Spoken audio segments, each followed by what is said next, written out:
Hello mga kapatid, pag-ibig at kapayapaan ni Kristo ay maghari nawa sa puso at isipan natin. Kumusta po? At sana po ay nasa mabuting kalagayan po kayo.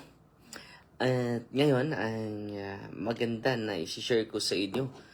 Ito po ay hindi basta-basta po. Itong pangyayari sa buhay ni St. Vincent Ferrer. No? So, related po ito sa ating kausa dahil merong isang tao na biniblame yung tao na wala namang kasalanan. No? Ang nangyari mga kapatid, yung patay, nag-testify sa korte. Pagpatunay na yung accused ay wala pong kasalanan. Okay? Ang ganda po. Iba talaga ito si San Vicente Ferrer, mga kapatid. Very inspiring po yung buhay niya. At yun din ang sinishare ko sa inyo nung isang araw. So, ipakita natin, isishare ko sa inyo yung historical sitting po. The dead man who testified in court. Yung patay. Just imagine ha. Nabuhay at nagtestimonya para mailigtas ang inosente. Okay? Related po ito sa ating kausa ngayon dahil hinaharas na yung witness natin.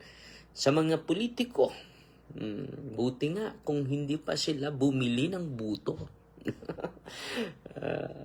Alam nyo. No? Alam din ng Diyos yan. No? Hindi natin mabilog yung mundo, kapatid. Sad to say, mga reliyoso pa itong mga politikong ito. Okay? Pero sasagutin namin kayo. No, okay, mag-alala. We answer you based on truth and facts, not based on alibi. Yan po ha. Uulitin ko, mga kapatid. We answer you based on truth and facts, not by telling lie. Hindi kami katulad ninyo. Ang sinusunod namin ay si Kristo po. Hindi yung greediness of power, greediness of money, and possession. So ito po ay palatandaan at reminder po sa maraming politiko, lalo na sa probinsya sa Bohol, no? At inihikayat ko yung mga tao na titindig na tayo, hindi lang tayo makipag-away. Let us do everything out of love, not out of anger, not out of revenge. Hindi Kristiyano yan. Okay? So ngayon, ito po, ang ganda ng storya ni San Vicente Ferrer, the dead man who testified in court. Ito yung historical setting, mga kapatid. This story is placed during the missionary journeys of St. Vincent Ferrer in early 15th century dahil itong santong ito ay binigbigyan ng Santo Papa ng isang misyon. Hindi lang siya na-confine sa isang lugar, kundi sa maraming lugar. Pwede ka mag-travel sa Italy, sa France, sa Germany, sa buong mundo. Ipahayag mo lang ang katotohanan. No? Nakaparticipate na tayo ng kaunti dahil nandito tayo. Galing tayo Switzerland at nag-evangelize tayo doon. At nandito na tayo sa Canada. Okay. When he traveled to Spain, France, Italy, preaching repentance and conversion. Ito yung mga kapatid, yung theme ni Saint Vincent Ferrer, repentance and conversion, no? Kung tayo ay mag-repent lang, lalo-lalo na yung itong Lenten season, yung mga kapatid natin na binili yung buto ninyo, mag-repent tayo sa araw na ito. Isali nyo yan sa confession ha. Tumanggap ako ng pera galing sa politiko. Baka hindi nyo yan isali. Kasalanan yan. Hindi lang kasalanan. Krimen pa yan. Okay? So kung hindi tayo magbabago mga kapatid, kung magbabago tayo lahat, ang ganda ng mundo. Okay? At that time, Europe was experiencing political and religious turmoil. Ngayon din, di ba? Grabe yung political turmoil dito sa ating bansa. The church was divided during Western Schism. May awayan din sa simbahan. Sa panahon po ito ni San Vicente Ferrer. Saint Vincent Ferrer became famous for his preaching. Not only for his preaching, but for his miracles.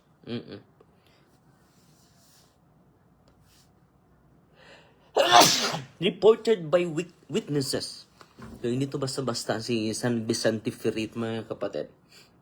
Large crowds followed him from town to town. And many civil authorities and judges respected him because of his reputation for holiness. So, hindi to basta-basta si San Vicente Ferrer, mga kapatid. So, merong trial o murder trial, mga kapatid, according to the history. A man was accused of murder and brought before a local court. So dito, mga kapatid, merong isang inosenteng tao na dinala po sa korte. Evidence seemed to point against him. Walang sapat na ebidensya na ma-save siya. And he was in danger of being condemned. Dahil siya talaga yung primary suspect at hindi naman siya gumagawa nito. So ito yung the accused insisted he was innocent. Totoo naman na inosente siya. Pero sa yung dinidiin, mga kapatid, the only person who could reveal the truth was the victim himself, yung namatay. Ang makapagsasabi lang na hindi siya pumatay sa namatay, yung namatay, yung pinatay, mga kapatid, who had already been buried. So nilibing na. The desperate man appealed to Saint Vincent Ferrer, who happened to be preaching nearby. So pumupunta siya, nag-attend siya sa kanyang catechism, mga kapatid. Nag-attend siya kang San Vicente Ferrer. Nag-preach si San Vicente Ferrer eh. So sa kanyang pagkadesperado, pumupunta siya. The saint's intervention, ito yung intervention ni Saint Vincent Ferrer para matulungan naman siya. Saint Vincent Ferrer, known for his compassion and strong sense of justice, agreed to help. Sige, tutulungan kita. He reportedly went to the grave of the murdered man together with the witnesses and officials. So silang lahat pumunta sa libingan ng yung taong pinatay. Kasama yung mga witnesses at kasama din yung mga official. At anong ginagawa ni San Vicente Ferrer? Ito yung ginagawa ni San Vicente Ferrer, mga kapatid. Prayed earnestly. Parang si Kristo, di ba? Nagdasal ang ating Panginoon sa kanyang kaibigan na ang pangalan ay si Lazaro, namatay. Di ba? So, ang nangyari, mga kapatid, sinabahan ni San Vicente Ferrer yung mga witness, yung mga officials, at yung mismong accused. Doon sila nagdasal. Si San Vicente Ferrer. Okay. Invoking the power of God, tulungan niyo po kami na masolve po itong kasong ito. Commanded the dead man in the name of Christ to speak the truth about the crime. Ito. Kinukuman niya yung patay na magsalita ka sa ngalan ng ating Panginoong Jesucristo about the crime, about your death. According to the history, the dead man rose from the grave. So, butin lang hindi tumakbo. Itong mga witnesses, no? Itong mga officials, yung accused, yung mga taong kasama ni San Vicente Ferrer. Ito po si San Vicente Ferrer, mga kapatid, isa sa mga miraculous na santo sa history ng ating simbahan. Siya yung pangalawa sa mga santo na kasunod ni Kristo na pinakamadaming milagro na naganap sa buhay niya. Okay. Rose from the grave. So, bumangon. Muling nabuhay. And addressed the people present. Hindi po ito storya, mga kapatid, ha? Storya lang. Historical po ito. Dahil meron pong mga taong nakasaksi nito. Okay. The resurrected man reported declared the accused person was not the murderer. Another individual had committed the crime. So, sinabi niya, yung tao na ina-accuse, hindi po siya ang nagpatay sa akin. Ibang tao po. After giving that testimony, the dead man returned to death. And the innocent person was freed. Hindi to basta-basta, mga kapatid, ha? Na-amaze nga ako sa story yan ito, no? The miracle became widely known and strengthened the reputation of Saint Vincent Ferrer as the holy preacher to whom God performed extraordinary signs. Hindi to basta-basta, mga kapatid.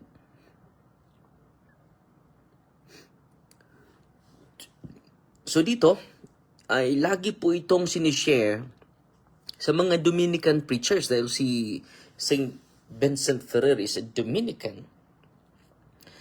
So ano ba yung mensahe nito? Ito yung inuulit nila, God defends the innocent.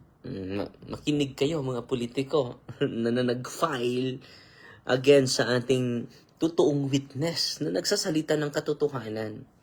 Tingnan nyo, ha. At ito yung isa sa kuti kung naniwala pa kayo sa Diyos. No? God defends the innocent. Not for those people who use their power to retaliate our witness. Okay? So, truth cannot remain hidden forever. Totoo. So, ang katotohanan po ay hindi po yan matatago, mga kapatid. Divine justice surpasses human justice. So, ito po. Yung katotohanan ng Panginoon ay hindi po yan mapigilan. For medieval audiences, the miracle illustrated the biblical idea that God can even raise the dead to reveal the truth. So, yan po. At ito po, may historical sources po tayo. Ito yung historical sources natin sa Actus Sanctorum, April volume on Saint Vincent Ferrer. Yun po yung story ni Butler's Lives of the Saints, April 5 and 3. Dominican Order Chronicles recounting the saints' missions. Studies by Antoninus Phages in History de San Vicente Ferrer. These sources preserve the tradition of miracles. Kita niya, tradition of miracles. Though historians note that details can vary between manuscripts. May variation lang. No? Miracles documented in the canonization investigation with sworn testimonies. May mga testimonyo po. May mga testimony, may mga witnesses po dito. Miracle tradition preserved in medieval preaching literature. The story of the dead witness belongs mainly, meaning it was widely circulated in Dominican storytelling to illustrate moral and spiritual lesson. Ito yung very inspiring, mga kapatid. A writer sometimes called Saint Vincent Ferrer the angel of judgment because his preaching constantly reminded people the last judgment and the need for repentance. So, ang ganda po ng buhay. Ito po yung binabasa ko at gusto kong i-share sa inyo. No? Very inspiring po. Ito po ay maka-inspire sa atin to ask the intercession of all the saints. Kung maka-pray man You can ask intercession from your pastor, from the priest. How much more to those people, the person who are already in heaven, who are joined perfectly to the Holy Trinity, to the Triune God. They see face to face. They enjoy beatific vision before the presence of the Lord. Wow. Okay? At sana po ay may natutunan po kayo ngayon. At babasahin ko lang yung mga ilang komento ninyo, mga kapatid. Salamat sa inyong walang humpay na pagsubaybay sa ating live. At sana po ay kayo sa YouTube channel natin. Mabisita ninyo yung YouTube channel natin. Para naman ay may mga thumbnail tayo na makikita niyo yung series of catechism natin.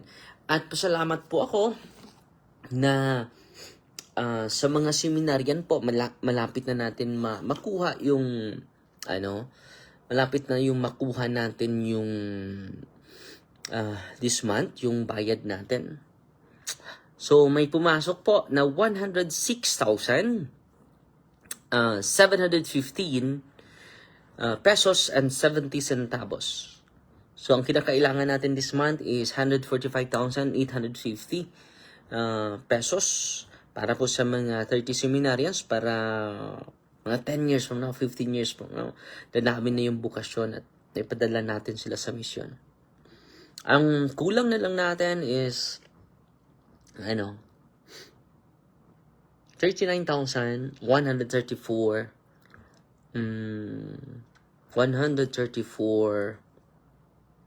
tama ba ito? 134 pesos and 30 centavos. So, ang magkaya ko lang is 5,000 every month. So, hindi ko makaya itong 145. Pero sa pamagitan ninyo ay marami tayong natulungan ng mga kabataan. At meron na namang nag-apply next school year. Taga-Diocese of Tagbilaran lang. Okay? At Diocese of Talibon. So, Juan Strigier is watching. Si Leonida Casania Nakela. Maricel Cabreros is watching. Si Haida Estupa is watching. Natividad Ibdalin Sagibo. Chris Varga is watching. Si Caroline Lato, thanks Father. Dory Reynes. Maayong buntag, Father Darwin, watching always from Hong Kong. Take care, Father. May God bless you. Salamat. Si Anisha Uro Inok, keep safe always, Father. Salamat kayo. We miss to see you in Toronto. Tinuod. Igsoon, Victor Tangkay, gadili ra kay ita diha. Joy Alfanta Fernandez Ilupadre, kumusta walay tugnaw? Wala kay winter attire. So, nandito ako sa loob ng hotel, mga kapatid. Hey, watching always from Cebu City. Okay. God bless. Si Erjan, Earl, dali ara ni mong tubo imong hair da, Father. Tubo na. So, patupi na po tapuhon. Inig uli. Aster Tabili. Morning, Father, watching from Medina, Misamis Oriental. Si Titen Velarde. Si Virginia Del Mondo. Hello, Father, watching from Calgary, Alberta, Canada. Nandito kami sa Alberta ngayon. Sam Judy, from Niagara Falls po. Regards to all. Salamat kay Exxon. So, yun lang po muna ha. At sana ay may natutunan kayo sa ating live ngayon. So, Fighty Maria Tatax FD with a humble heart po. In the name of the Father, and of the Son, and of the Holy Spirit. Amen. Our Father, who art in heaven, hallowed be the name. Thy kingdom come, thy will be done on earth as it is in heaven. Give us this day our daily bread, and forgive us our trespasses, as we forgive those who trespass against us.